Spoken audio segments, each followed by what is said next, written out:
The transport ship shook as it entered the atmosphere of Kepler-4 for to be. Kong Ho gripped his weapon and looked at the 12 soldiers sitting across from him. They were all good fighters. Oh.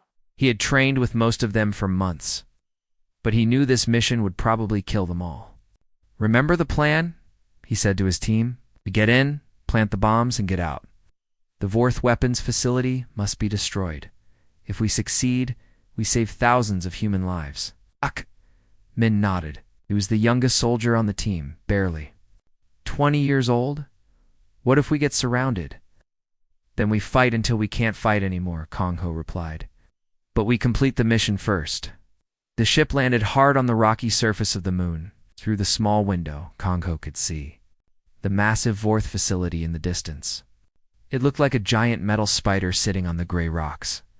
Energy shields glowed around it like a blue bubble. "Time to go," he told his team. They moved across the rocky ground in the darkness. The facility grew larger as they got closer. Guard towers stood at the corners, and patrol ships flew overhead.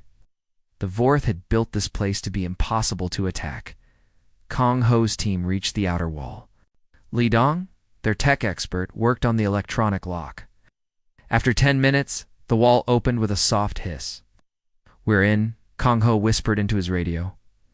They moved through dark corridors inside the facility. The walls were covered with strange Vorth writing that glowed green in the darkness. Everything smelled like metal and ozone. The first patrol found them near the main reactor room.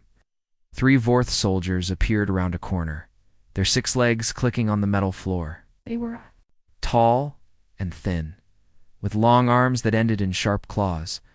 The fight was quick and brutal. Kong Ho's team won, but the noise had alerted others. Alarm sounds began echoing through the facility. "Move fast," Kong Ho ordered. "They know we're here." His team split up as planned. Half went to plant bombs in the weapon storage areas. Other half followed Kong Ho toward the main reactor. If they could destroy that, the entire facility would go dark. More Vorth soldiers came, corridors filled with the sound of energy weapons and human bullets. One by one, Kong Ho's soldiers fell. First was Kim Soo, shot down while covering their retreat. Then Parkman, caught by 3 Vorth warriors in a side corridor. By the time they reached the reactor room, only 5 soldiers remained. The room was huge, with a massive glowing core in the center. Energy flowed through thick cables that disappeared into the walls. "Plant the charges," Kong Ho ordered. "I'll watch the door." But the Vorth were already there. They poured through every entrance, dozens of them. Remaining soldiers fought hard, but they were outnumbered 10 to 1. Li Dong died setting the last charge. The bomb timer showed 5 minutes. Kong Ho was alone now, standing between the reactor and 50 Vorth soldiers. The Vorth commander stepped forward. He was larger than the others, with scars across his gray skin. When he spoke, his voice came through a translator device. "Human warrior," the commander said. "You have fought well. Your soldiers died with honor. But now you will join them." Kong Ho smiled. "Maybe. But your facility is still going to explode." Oh. The commander looked at the bomb timer. 4 minutes remaining. "We will disarm it after you are dead. Soldiers, take aim." 17 Vorth soldiers raised their plasma rifles. Kong Ho kept smiling. He had always found it funny how serious everyone got right before they tried to kill him. "Any last words, human?" "Just one thing," Kong Ho said. "You might want to move away from the reactor." The commander looked confused. "Why would we do that?" "In about 3 minutes, it's going to get very hot in here." The Vorth commander made an angry noise. Fire! 17 plasma bolts hit Kong Ho in the chest. The energy burned through his armor and into his body, fell backward over the safety rail, and tumbled into the reactor core. The last thing he saw was the bright blue light of the reactor energy surrounding him. The last thing he heard was the Vorth commander ordering his soldiers to disarm the bomb. Then everything went dark. But darkness was not the end for Kong Ho. In the space between life and death, he found himself sitting in a comfortable chair. Across from him sat a figure made of shadow and starlight. "Well," the figure said, "this is interesting. Who are you?" Kong Ho asked. "I think you know," the figure replied. "I'm the one who usually comes to collect people when they die." Death. That's one name for me.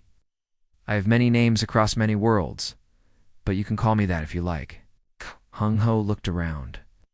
They seemed to be sitting in a quiet room that had no walls or ceiling. Am I dead? Technically, yes. Your heart stopped. Your brain stopped. Your body is currently being cooked by reactor energy.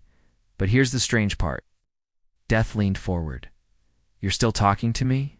Is that unusual? Very. Most people who die are either too scared or too confused to have a conversation. But you're just sitting there like we're having tea. Kong Ho shrugged. Well, I always figured I'd die in some ridiculous way. Getting shot and falling into a reactor core seems about right. Nice. Death made a sound that might have been laughter.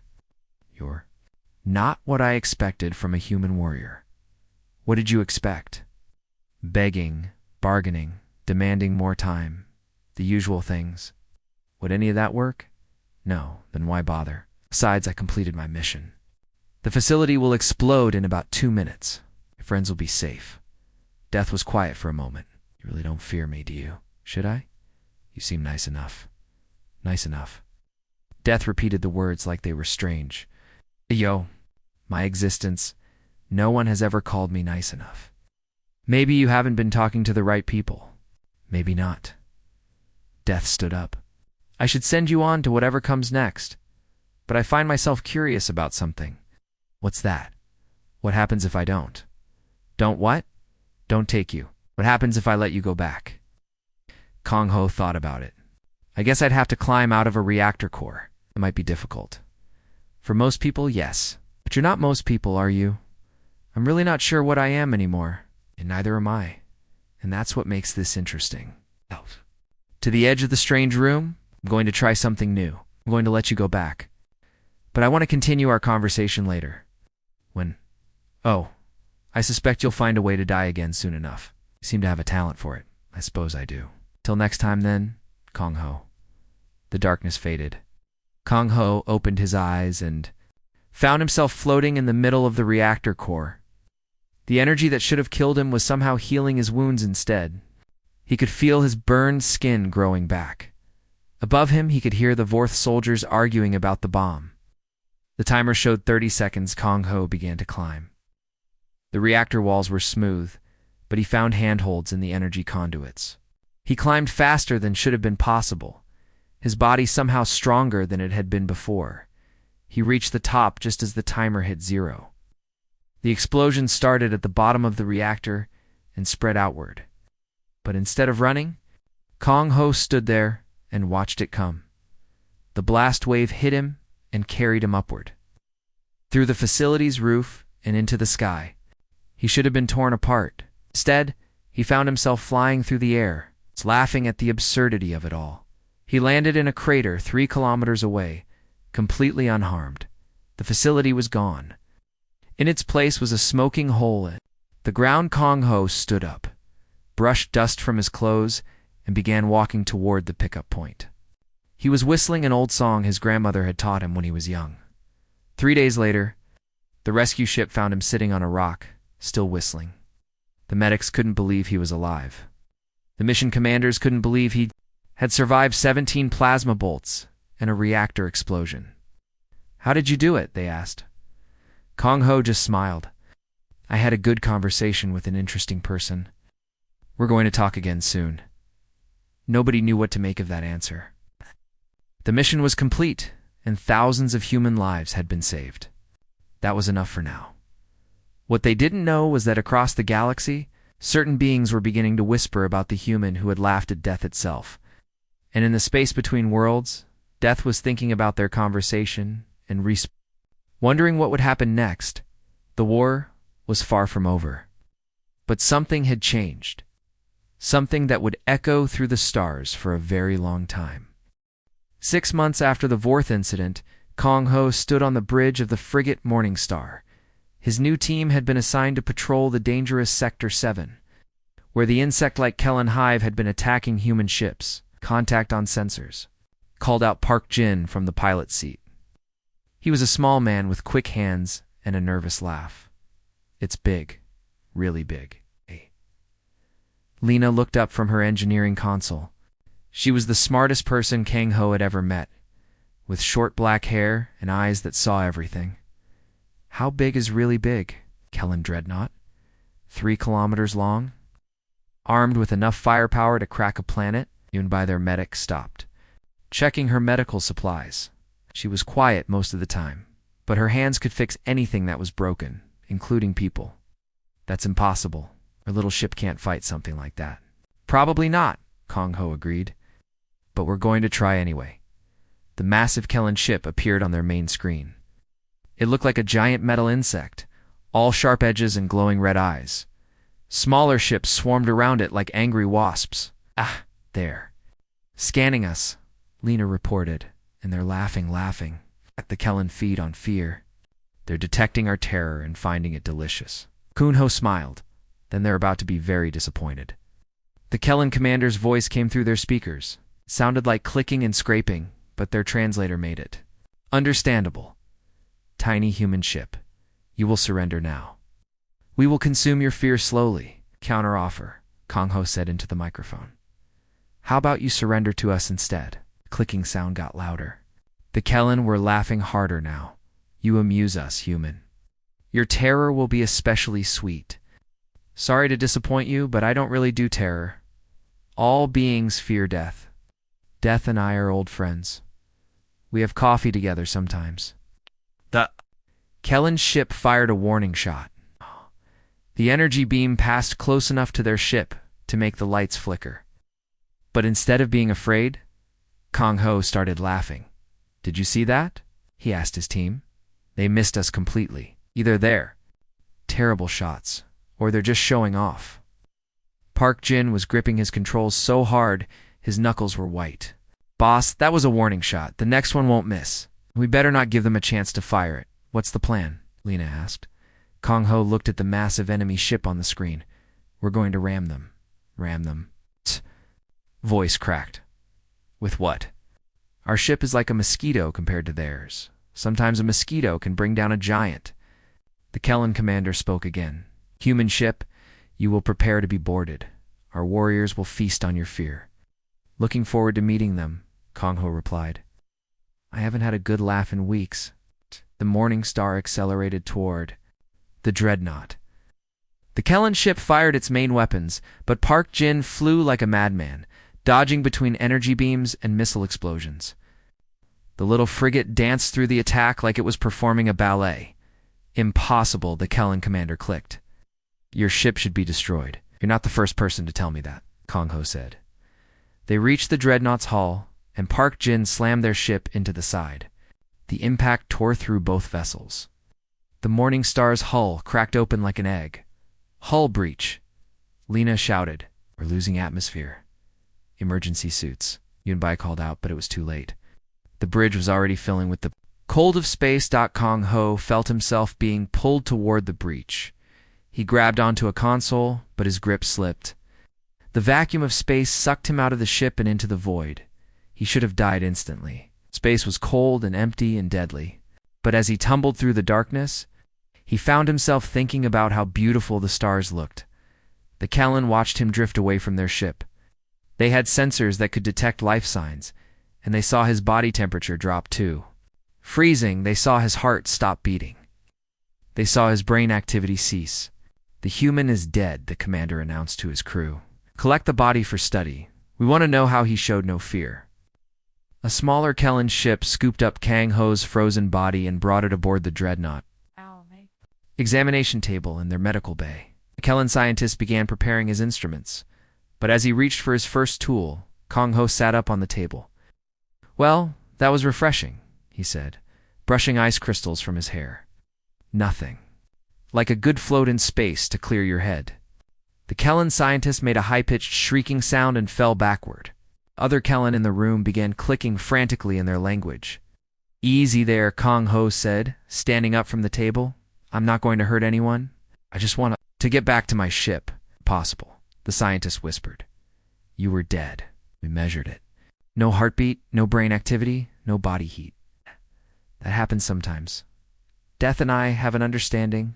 We're working out the details. But the important thing is that I'm back, and I'm looking for my friends." The Kellen began backing away from him. These were creatures that fed on fear, but they had never encountered anything like this before. Their entire understanding of life and death was being challenged by a human who treated dying like taking a nap. "How?" the scientist asked. "What? How did you survive in space? How'd you come back from death?" Kong Ho thought about it. No, I'm not really sure. "But while I was floating out there, I had another chat with my friend Death. Turns out he's getting curious about humans. He wants to know why we keep doing impossible things." "What did you tell him? That it's more fun than doing possible things?" Kellen's scientist was quiet for a moment. "You spoke to Death itself. Nice fellow, actually. Bit serious, but good conversationalist. Or, he says the universe is full of beings who think they understand how things work, but humans keep breaking the rules. And he allows this? He's starting to think maybe the rules need changing." The Kellen began clicking among themselves. Fear was their food, but this human felt no fear at all. Instead, he seemed to find everything amusing. It was like trying. "To eat sunlight, I need to get back to my ship," Kong Ho said. "My friends are probably worried about me." "Your ship was destroyed in the collision, was it? Let me check." Kong Ho walked to the nearest window and looked out at the wreckage. The morning star was indeed broken in half, but he could see lights. Flickering inside, his friends were alive. "They're resourceful," he said. "Nina probably has life support working by now, and Yunbai is taking care of anyone who got hurt. Park Jin is probably trying to fix the engines. Their friends will die without help. Then I should probably help them." "How? You cannot survive in space." Kong Ho smiled. "I just did." He walked to the airlock. The Kellen scientist followed him, still clicking with confusion and growing fear. "This is madness," the scientist said. "Even if you survive, how will you reach your ship?" "I'll figure something out. I usually do." Kong Ho opened the airlock and stepped out into space again. The Kellen watched through their sensors as he somehow propelled himself through the vacuum toward the wreckage of his ship. He reached the morning star and found his friends huddled in the one section that still had air. They were alive, but barely. "Boss." Park Jin shouted when he saw Kong Ho floating outside their cracked window. "You're alive." "More or less," Kong Ho replied through the radio. "How are you doing in there?" "We've got maybe an hour of air left," Lina reported. "The engines are dead, and we can't call for help. Then we need to get you out of here." "How?" "The Kellen ship is still out there. Actually, I think they might give us a ride." Kong Ho pushed off from their ship and drifted back toward the dreadnought. The Kellen watched him approach, their clicking growing more frantic. "Kellen, Commander," he said over the radio. "I'd like to make a deal." "What kind of deal?" the commander asked. "My friends and I will leave peacefully. In exchange, I won't tell every human in the galaxy about the Kellen warriors who were afraid of one unarmed man." The clicking stopped. The Kellen were creatures of pride as much as hunger. The idea of being known as cowards was worse than starvation. "We are not afraid of you," the commander said. "Then why are half your crew hiding behind bulkheads?" There was a long pause. "What do you want?" "Safe passage for my team. Small shuttle to get us home. Maybe some of that coffee you mentioned earlier." "We do not have coffee, and just the shuttle will do." An hour later, Kong Ho and his team were flying away from the Kellen dreadnought in a small alien craft. The Kellen had been eager to see them go. Still don't understand what happened. Yunbai said as they flew toward the nearest human station. "You were dead. I saw the medical readings." "I was dead," Kong Ho agreed. "But Death and I had another chat. He's getting more interested in humans every time we meet." "What does he want?" Lina asked. "I think he wants to understand why we keep doing impossible things. And honestly, I'm getting curious about that myself." "What did you tell him?" "That impossible things are more interesting than possible things." Park Jin looked back at the retreating Kellen ship. "Do you think they'll attack other human ships?" "For a while, they'll probably avoid us completely. Word is going to spread about the human who laughs at death. Some aliens will want to study us. Others will want to capture us. But most will just want to stay away. Is that good or bad?" Kong Ho thought about it. "I guess we'll find out."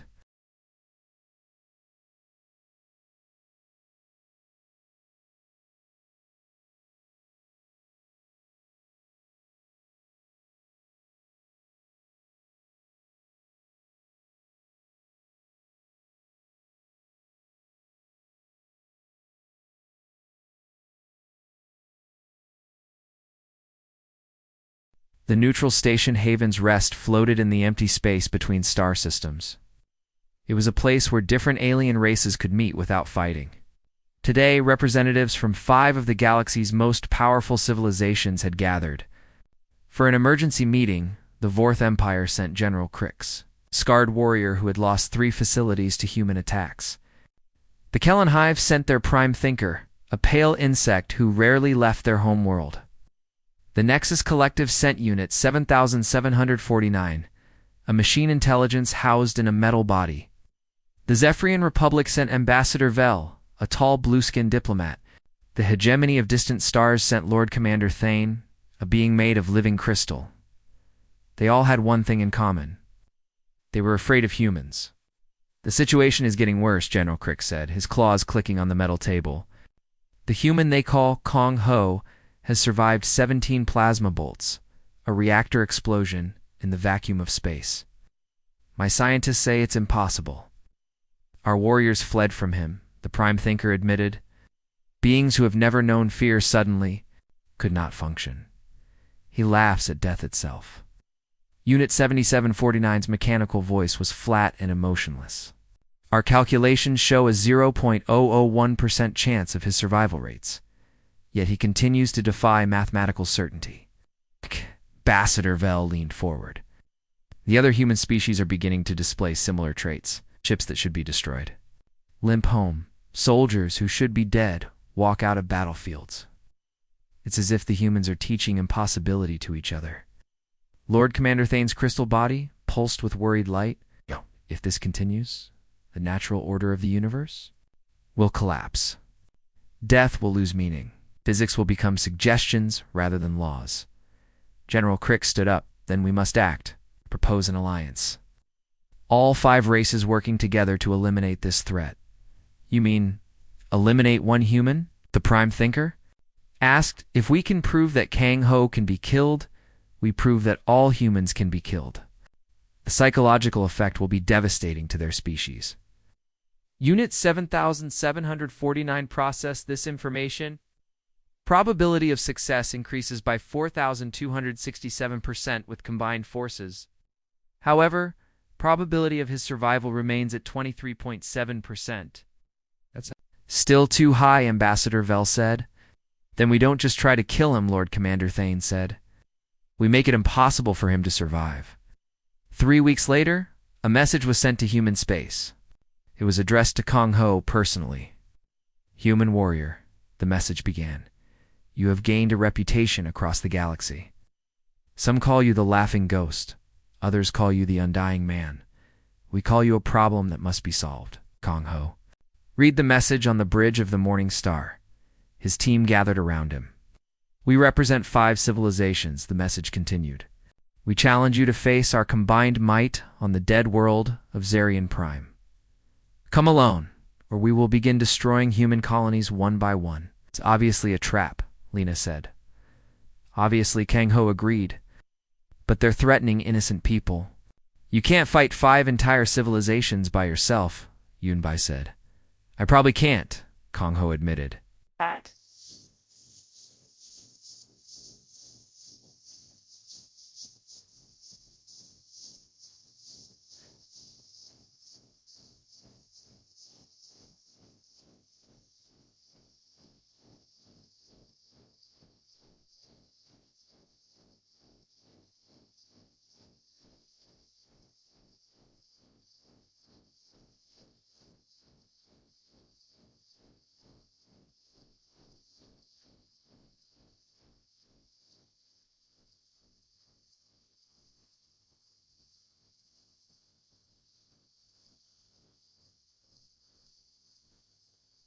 The Senai. Zarian Prime is 3 days away.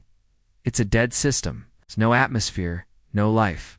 Just rock and metal. Perfect place for a fight, Kang Ho said.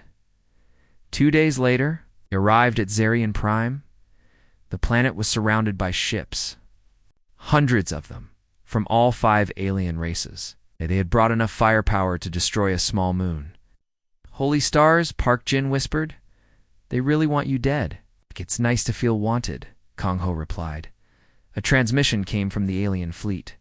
Kong Ho, of the humans. You will transport down to the planet's surface. Your ship will remain here under guard. What about my friends? They will be safe if you cooperate. If you refuse, they will be destroyed along with your ship. Kong Ho looked at his team. I guess this is where we say goodbye. Like hell, Lena said. We're not letting you go down there alone. You heard them. They'll kill you if I don't cooperate. And they'll probably kill us anyway, Park Jin said. At least this way we go down fighting. Kong Ho said firmly. I need you alive. Someone has to tell people what happened here. What if you don't come back? Yunbai asked. Then you'll know I finally found something I couldn't survive. But I don't think that's going to happen. Why not? Because I'm getting better at this dying thing. And death is getting more interested in keeping me around. Kang Ho took a small shuttle down to the planet's surface. Zarian Prime was a wasteland of gray rock and metal ruins. Ancient cities lay, broken under the pale light of a dying sun. He landed in a wide crater that had been cleared of debris. As he stepped out of the shuttle, he saw movement on the crater rim. Thousands of alien soldiers surrounded him. Welcome, Kang Ho, a voice called out. General Crick stepped forward, flanked by representatives from the other races. Are you ready? To die? I'm ready for whatever you have planned, Kang Ho replied. But I should warn you, I'm getting pretty good at not staying dead. We've prepared for that, Unit 7749 said. We will not simply kill you, we will make death impossible. To escape. Sounds interesting. What did you have in mind? The aliens exchanged glances.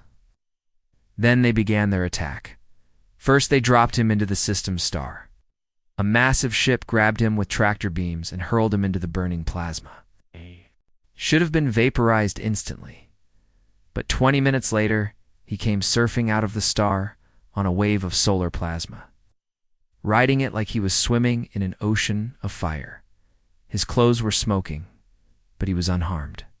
That was fun, he called. Out to the ships watching from a safe distance. The star has a nice personality once you get to know it. Aliens. Tried again. They detonated antimatter bombs around him, creating explosions that could crack continents. When the smoke cleared, Kang Ho was sitting in the center of a glass crater, completely unharmed.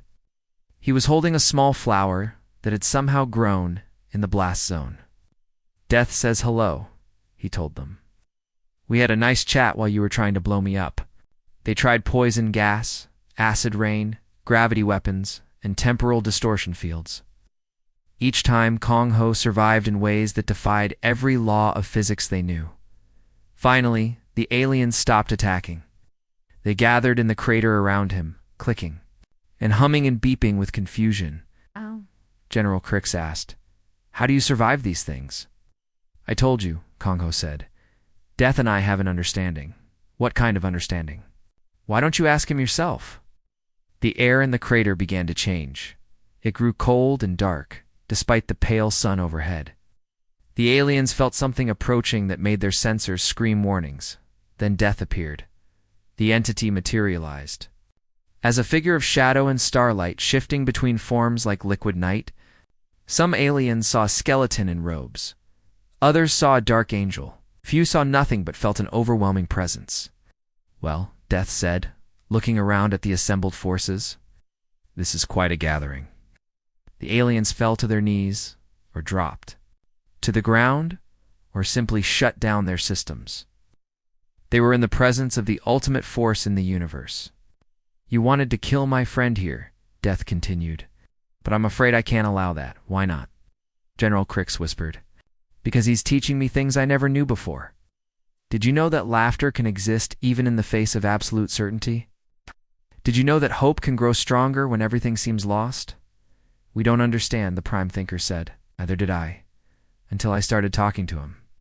You see, most beings I collect are afraid, angry, or sad when they die, but this one just sits down and has a conversation. He treats death like meeting an old friend. Death turned to look at Kang Ho, which raises an interesting question. If death isn't the end, what if it's just another beginning? That's what I've been trying to tell you, Kang Ho said. And you've been very patient about it. But now I think it's time for a real test. What kind of test? I'm going to offer you a choice. You can come with me now, willingly, and I'll spare your entire species. Or you can refuse, and I'll begin collecting humans by the millions. The aliens watched in amazement as Kong Ho considered this offer. He was being asked to sacrifice himself to save his entire race. There's a third option, Kong Ho said. What's that?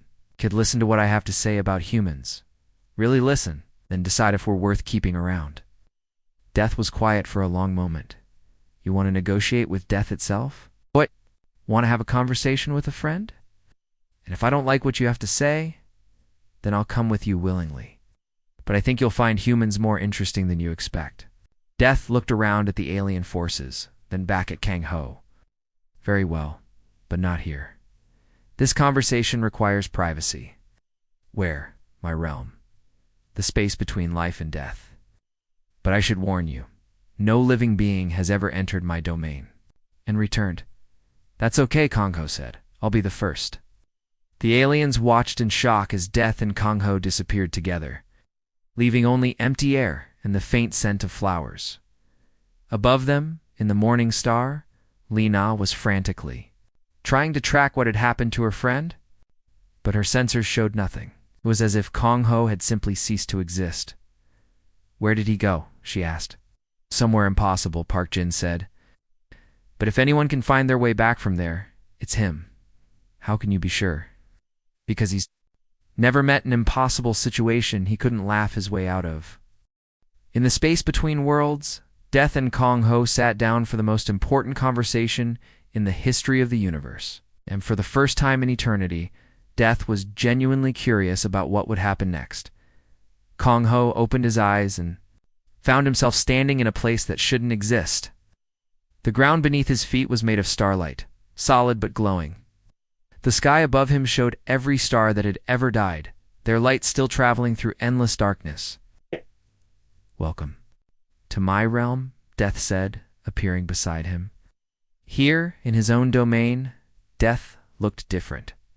He was taller, more solid, like a mountain made of shadow and time. No living being has ever seen this place. It's beautiful, Kong Ho said, and he meant it. Sad but beautiful. Sad? All those dead stars, all those ended stories, but also beautiful because they lived at all. Death walked forward, his footsteps making no sound on the starlight ground. You see beauty in endings? I see beauty in everything. Beginnings, middles, endings. They're all part of the same story. They walked together through a landscape of memories. Around them, Kang Ho could see glimpses of every human who had ever died. Soldiers on battlefields, children in hospitals, old people in their beds, millions upon millions of endings. Look at them, Death said. Look at all the pain, all the suffering, all the fear. This is what your species brings to the universe. Why should I allow it to continue? Kang Ho stopped. Walking and really looked. He saw a soldier dying in a trench, calling for his mother. He saw a little girl closing her eyes for the last time in a hospital bed. He saw an old man taking his final breath, alone and forgotten. But he also saw something else. Look closer, he told Death. What? Look at what happens after the pain. Death looked again and saw what Kang Ho was seeing. The soldier's sacrifice saved his friends, who went home to their families. The little girl's parents started a charity that helped other sick children. Old man's stories written in journals were found by his granddaughter and turned into books that brought joy to thousands. You see, Kang Ho said. The endings aren't really endings, they're transformations. But the pain is real. Yes, it is. And that makes the joy more precious. That makes the love stronger. That makes the hope brighter. Death was quiet for a long time. He continued walking through his realm, past rivers of starlight and mountains of crystallized time. Why don't you fear me? Death finally asked. Because you're not my enemy. You're part of the story. Without you, nothing would have meaning. Life is precious because it ends. Love matters because it can be lost. Hope shines because darkness exists, but I take everything away. Do you? Or do you change it into something else? Death stopped walking. What do you mean? Every time we've talked, I've died and come back, but I don't come back the same. I'm a little different each time, a little stronger, a little wiser, a little more connected to something bigger than myself. You think death is improvement? I think death is transformation, and transformation is the most human thing there is. Death created two chairs from the starlight ground, and they sat down facing each other. Around them, the realm shifted and changed, showing scenes from across the galaxy. Tell me about transformation, Death said. Kong. Ho thought about how to explain it. Humans change everything we touch. We take rocks and make tools. We take seeds and make gardens. We take ideas and make dreams real. But more than that, we help other things transform too. How? Look at what's happening out there. Kang Ho pointed to the shifting scenes around them. The Vorth used to be conquerors who destroyed everything in their path. But after fighting humans, some of them started asking why they fought. Some of them started building instead of destroying. Death looked at the scene Kang Ho was indicating. A group of Vorth engineers were working with human colonists to build a new city on a damaged world. The Kellen used to feed only on fear, Kang Ho continued.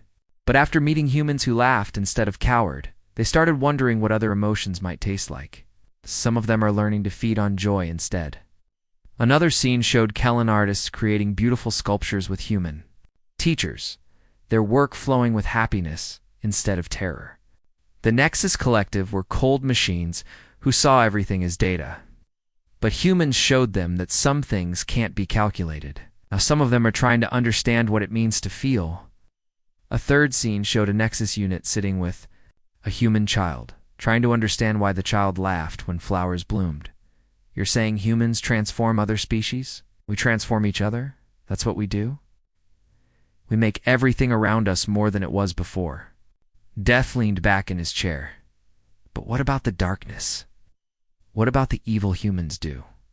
That's part of it too. We're not perfect. We make mistakes. We hurt each other. We do terrible things sometimes. But we also learn from those mistakes. We grow. We become better. Not all of you. No, not all of us.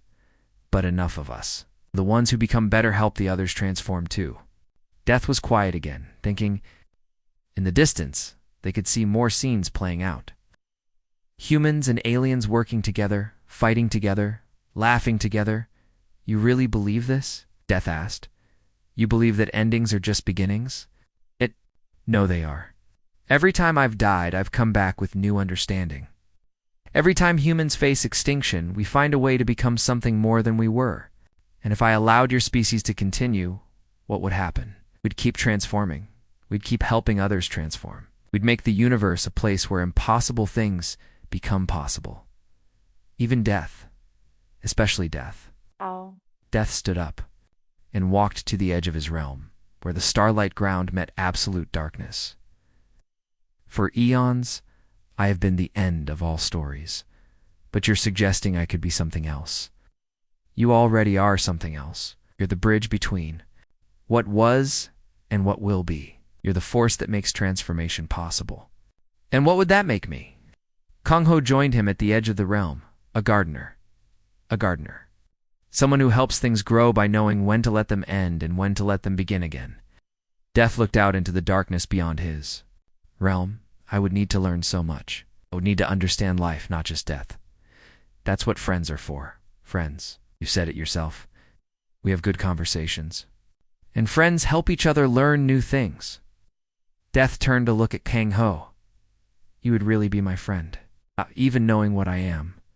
Especially knowing what you are. The universe is big and strange and full of wonders. It's better when you have someone to share it with. For the first time in eternity, Death smiled. It was a small smile, hesitant and unsure, but real. I think, Death said slowly, I would like to try being a gardener instead of just a harvester. Then let's go back and start gardening. There's just one problem. What's that, your friends? They're trying to break into my realm to rescue you. Kang Ho looked surprised. They're what? Death pointed to a section of his realm where the starlight was flickering. They refuse to accept that you're gone. They've been working for hours. To find a way to reach you? How is that possible? Shouldn't be. But they're humans, and humans, apparently, don't care much about what should be possible. In the flickering section, they could see Li Na working frantically with equipment that shouldn't exist. Park Jin flying a ship through dimensions that shouldn't connect. And Yoon by somehow treating the fabric of reality like it was a patient that needed healing. They're going to tear holes in the universe if they keep this up, Death said. And we should probably go back before they break everything. Together. Together. Death nodded. I suppose it's time I met the rest of your species properly. Just remember, they're going to be very surprised to see you. I'm looking forward to it. As they prepared to leave Death's realm, Kong Ho realized that something fundamental had changed in the universe. Death was no longer the end of all stories. Death was about to become part of the greatest story ever told. Li Na's hands moved frantically over equipment that shouldn't exist. She had connected human computers to alien sensors, mixed Vorth energy cores with Kellen biotechnology, and somehow convinced a Nexus logic processor to believe in magic. Dimensional barriers are weakening, she reported to Park Jin, who was flying their ship through space that folded in impossible directions. I'm getting readings from a place that doesn't exist. Good thing we don't care about impossible, Park, Jin replied, steering between layers of reality. Boss always said the best adventures happen in places that shouldn't be there.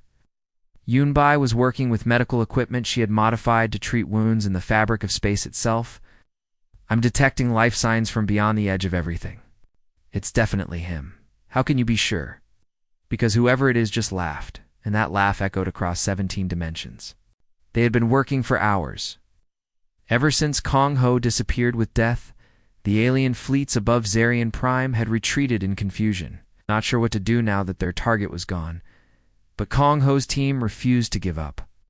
There Li Na said suddenly, I found a weak point in the barrier between life and death. But I can't break through alone. What do you need?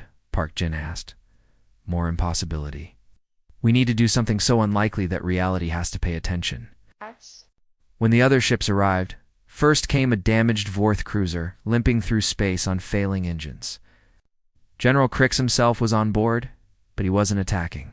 He was offering help. Human vessel. His voice came over the radio. We detect your attempt to reach the Death Realm. We wish to assist. Li Na was shocked. Why would you help us? Because Kong Ho showed us something we had never seen before. He showed us that enemies can become friends. Our species has been fighting for so long, we forgot why we started.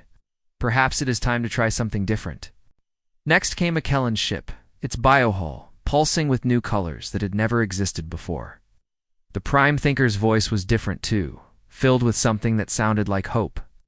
We bring gifts, the Kellen said. Kong Ho taught us that. Fear is not the only food. We have learned to taste wonder, and it is delicious. We will share this gift with you. A Nexus collective vessel appeared, but instead of cold mechanical precision, it moved with something that looked almost like joy. Unit 7749 has experienced ... feelings, the ship announced.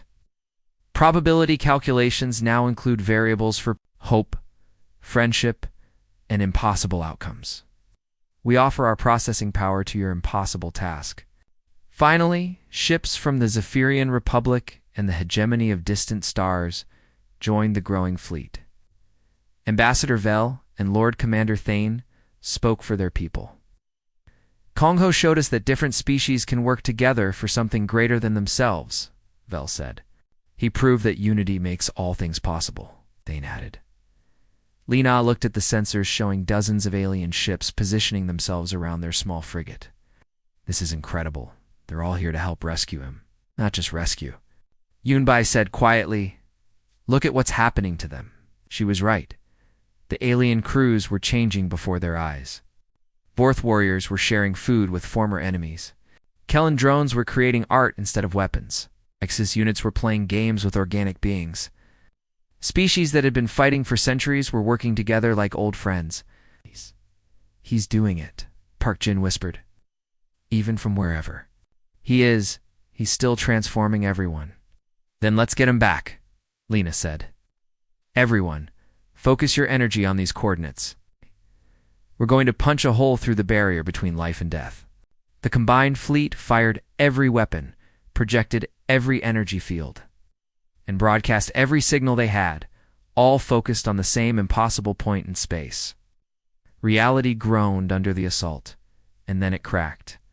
A hole opened in the void, showing glimpses of a realm made of starlight and shadow. Through it they could see two figures walking toward them. "It's him," Yunbai shouted, "and he's not alone."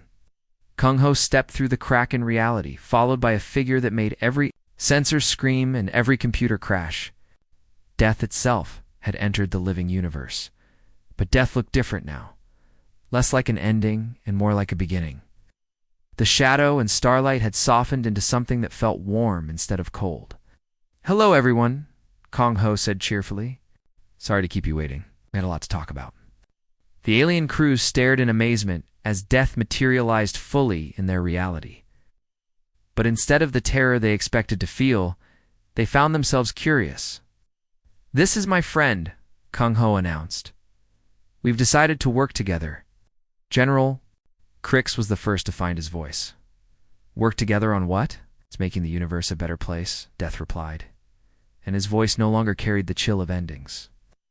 "I've learned that my purpose isn't to end stories, but to help them transform into new chapters." "What does that mean?" the Prime Thinker asked. "It means," Kong Ho said, "that death is no longer the end of everything. It's just another kind of beginning." To demonstrate, Death gestured toward a nearby dead star. The stellar corpse began to glow again, not with its old fire, but with new light that had never existed before. From its surface, seeds of possibility drifted into space, ready to grow into wonders that no one had imagined. "How?" Unit 7749 asked, its processors struggling to understand. "By changing the rules," Death explained. "What?" "For too long I followed the old ways because I thought they were the only ways. But Kong Ho showed me that rules can evolve, just like everything else." "What happens now?" Ambassador Vell asked. "Now we garden," Kong Ho said. "We help things grow instead of just watching them die. We turn endings into beginnings. We make impossible things possible. And if we fail, then we learn from the failure and try again. That's what transformation means." Death looked around. At the assembled fleet, at all the different species working together. "You've already begun. Look at yourselves. Yesterday you were enemies. Today you're allies. Tomorrow you might be family. Is that what humans do?" Lord Commander Thane asked. "Turn enemies into family? That's what everyone can do," Kung Ho replied. "Humans just forgot to be afraid of trying." Over the following days, word spread across the galaxy about what had happened at Zarian Prime. The story grew with each telling. But the core truth remained the same. The human who laughed at death had convinced death itself to change the rules. Species that had been at war for millennia began talking instead of fighting. Technologies that had been used for destruction were redesigned for creation. Worlds that had been barren began blooming with new life. And at the center of it all, death worked. Alongside the living, learning to tend the garden of existence instead of just harvesting it. But their work was far from over. In the dark spaces between galaxies, something noticed the changes and decided they had gone too far. The outer entities. Beings of pure negation who existed to maintain the old order, began moving toward the Milky Way. They had watched the transformation with growing horror, and they would not allow it to continue. The real war was about to begin. The first sign of the outer entities came as silence. All stars began going quiet across the outer rim of the galaxy, not dying but simply ceasing to exist. As if they had never been born at all, Kong Ho stood on the bridge of the morning star watching. Sensor readings that showed entire solar systems vanishing from the universe. Beside him, Death studied the data with growing concern. "This is different from normal ending," Death said. "You're not destroying things. They're unmaking them, erasing them from reality itself." "Who are they?" Lena asked from her engineering station. "The outer entities," Death replied. "Beings from beyond the edge of everything. They exist to maintain the old order, to keep the universe running according to the original rules." "And we broke those rules," Kong Ho said. "We changed them. They don't like change." Park Jin looked up from his pilot controls. "How do you fight something that can erase you from existence?" Very carefully, Yunbai muttered, checking her. medical supplies that now included bandages for wounded reality. The communication system crackled to life. Messages were coming in from across the galaxy as the alliance they had built tried to coordinate a response. General Crix reported from the Vorth Fleet. The Prime Thinker spoke for the Kellan swarms. Unit 7749 represented the Nexus Collective, and dozens of other species added their voices. The entities are moving toward the core worlds, General Crix reported. Every system they touch simply stops existing. Our weapons pass right through them. They're not physical beings, Death explained. They're concepts given form. Ideas of negation and ending that refuse to allow change. So how do we fight ideas? The Prime Thinker asked. With better ideas, Kong Ho said. Death, you've been around since the beginning of the universe. What were things like before the outer entities decided the rules couldn't change? Death thought about it. In the very beginning, everything was possible. Matter could become energy. Energy could become thought. Thought could become reality. The universe was young and playful and willing to try anything. What changed? The entities imposed order. They said that matter must always be matter. Energy must follow specific laws. Thought must stay separate from reality. They made the universe predictable and safe. Unit 7749 added. Predictable systems are stable systems. But boring, Park Jin said. Who wants to live in a boring universe? The entities do, Death said. They fear chaos because chaos means change, and change means they might not be needed anymore. Kong Ho smiled, the same smile he'd worn when facing impossible odds so many times before. Then let's show them what chaos can build. What do you mean? Lena asked. We're going to do something so impossible, so chaotic, so utterly ridiculous, that reality itself will have to rewrite its rules to accommodate us. That sounds dangerous, Yunbai said. Everything worthwhile is dangerous. Death, can you contact every being we've helped transform? It's every species that's learned to do impossible things? Yes, but what do you want them to do?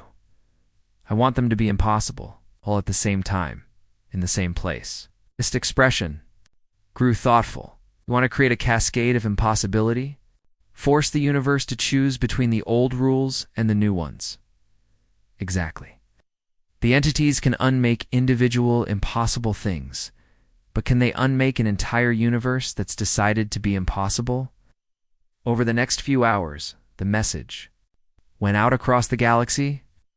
Every species that had been touched by the transformation was asked to come to the galactic core, to the ancient space around the central black hole where the first stars had been born.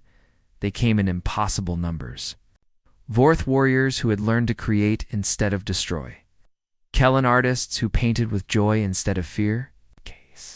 Nexus units who had discovered love alongside logic. Zephyrian diplomats who had found that peace was stronger than war. Crystal. Beings from the hegemony who had learned to sing instead of just shine, and humans. Thousands of humans from across the galaxy, all carrying the same stubborn refusal to accept that impossible things couldn't happen. They gathered in a vast formation around the galactic core. Ships and beings from hundreds of species all working together. At the center of the formation, Kong Ho's small frigate floated next to a construct that Death had built from crystallized time and liquid starlight. Here they come, Lena announced, watching her sensors. The outer entities emerged from the space between galaxies like a wave of absolute nothing. They weren't ships or beings in any sense that living creatures could understand. They were holes in reality shaped like purpose, gaps in existence that moved with terrible intent. Citizens of this galaxy, a voice spoke from the void, though. It used no words and made no sound. You have contaminated the natural order. You have introduced chaos where there should be stability. You have made the impossible seem real. This will be corrected. Counteroffer, Kong Ho said, broadcasting on all frequencies. How about you go back where you came from and let us keep being impossible? Impossibility is a disease. We are the cure. Impossibility is the most beautiful thing in the universe. And we're about to prove it. Kong Ho gave the signal. Across the vast formation, every ship, every being, every impossible thing they had accomplished began to resonate together. The Vorth sang songs of creation that made new matter from pure will. The Kellen painted emotions into the vacuum of space, turning darkness into living color. The Nexus units calculated solutions to problems that didn't exist yet, and the humans laughed. They laughed at the absurdity of a universe that insisted on rules. They laughed at beings who thought order was more important than wonder.